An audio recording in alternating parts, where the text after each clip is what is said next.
Jaroslav Yuglar was a legendary Czech writer of the past century, and his work inspired like generations of kids and young adults, and sparks like interests in outdoor activities, friendship, loyalty, and generally like living good lives.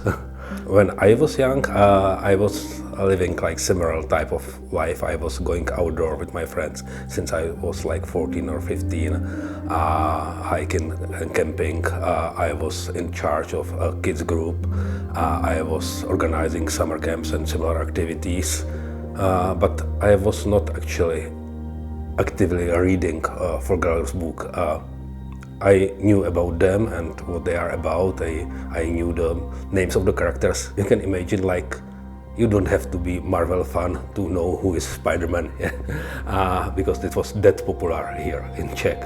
Like, everyone knew this Rapid Arrows. We got a license of Rapid Arrows, which is a comic book world, which was written in 40s, and we always wanted to create a big board game. So we thought about the designer, and the first designer who came up in our mind was Vlaada, because according to me it's the most famous Czech designer. So when Albi asked me to create a game according to Jaroslav Yuglar's work, it was like, oh, that's an honor for me, yeah, because this is a really legendary brand. At that moment, I was thinking it will be just local Czech product. Yeah, I didn't know that it will be published internationally, but I still wanted to approach it like really seriously, because, as I said, that Yuglar did great work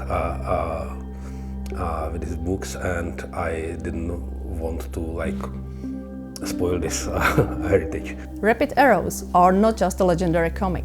They are primarily a symbol of the values that today's society needs: friendship, courage, and honesty.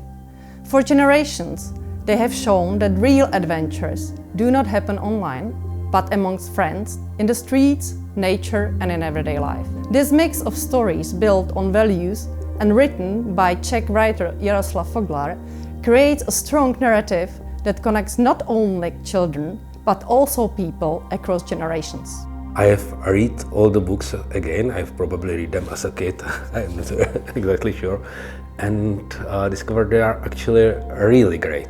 Even now, when I'm adult, I appreciate how he, like, maybe even more now when I'm adult, I appreciate how well the stories are like built and the atmosphere.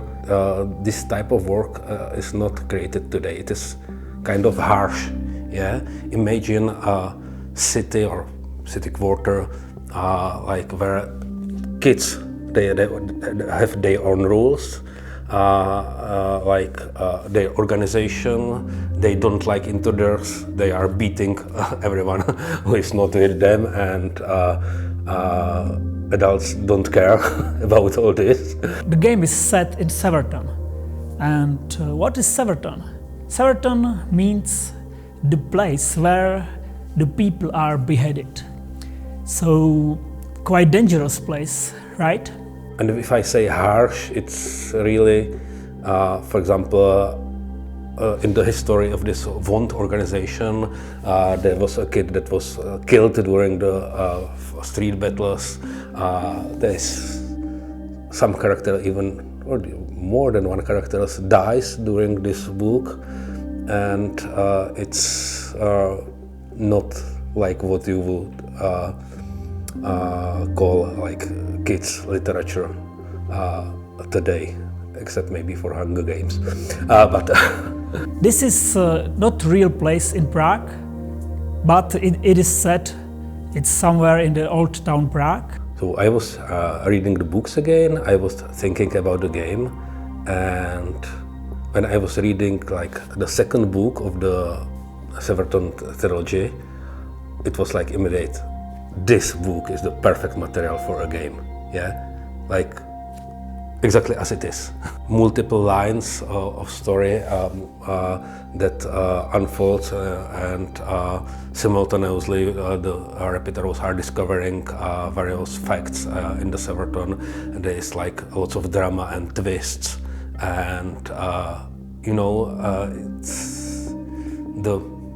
it's like if rapid arrows have quests that they are fulfilling in Severton. In the game, the Severton is a really dangerous place. We, as a group of younger boys, Rapid Arrows, which is the name of our club, we are sneaking in Severton and trying to experience there some adventure. But we don't want to be spotted and caught by wands, because they are really dangerous guys. Rapid Arrows remind us that the greatest strength is in a group of friends, fairness, adventure and authenticity. They teach us that courage and honest behavior are not old-fashioned nor outdated values. On the contrary, they are essential elements that hold our society together. The original stories are set in the 40s, and the main characters are 5 boys going on the adventure together. But we want everyone to feel included in the game, so we decided to update the story, and so you can play either as boys or girls. Said, okay, let's try this, and created some core mechanics, and actually had a great fun playing the game myself, even when playing for the first time, so it clicked immediately. This is like perfect theme for these mechanics, and the game will be fun. We've put a lot of effort in Severton, and we can't wait for you to play it when it comes out later this year.